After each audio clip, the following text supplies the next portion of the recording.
Hi சுட்டி, நான் உங்கள் ஸ்ரீ. நம்ம இன்னைக்கு என்ன கதை கேட்க போறோம்னா த டாக் அண்ட் த உல்ஃப். வாங்க நம்ம கதைக்குள்ளே போகலாமா? போகலாம். ஒரு காட்டுக்குள்ளே ஒரு ஓநாய் பசியில் அங்கே இங்கேன்ட்டு சாப்பாடு எடுத்தாரு நடந்து போயிட்டு இருந்துச்சான். அப்போ அது நடந்து போயிட்டு இருக்கும்போது அது ஒரு ஊரை பார்த்துச்சான். அந்த ஊரை பார்த்தோன்னே சரின்ட்டு அந்த ஊருக்குள்ளே போயிடுச்சான். அப்போ ஒரு நாய் கொள்ளுன்ட்டு அது சைடு வழியாக போஞ்சான்.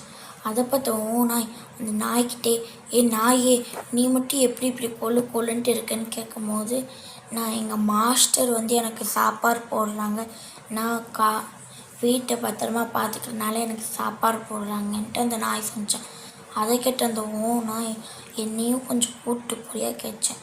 அப்போ அந்த நாய் சரி வான்ட்டு கூப்பிட்டு போச்சான்.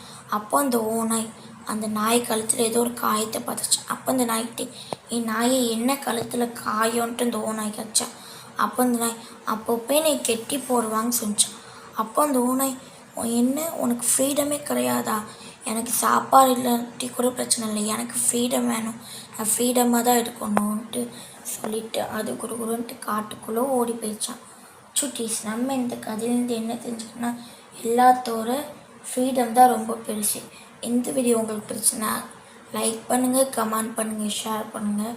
மறக்காமல் பக்கத்தில் இருக்க பெல் ஐக்கானை கிளிக் பண்ணுங்கள். பாய் சுட்டீஸ்.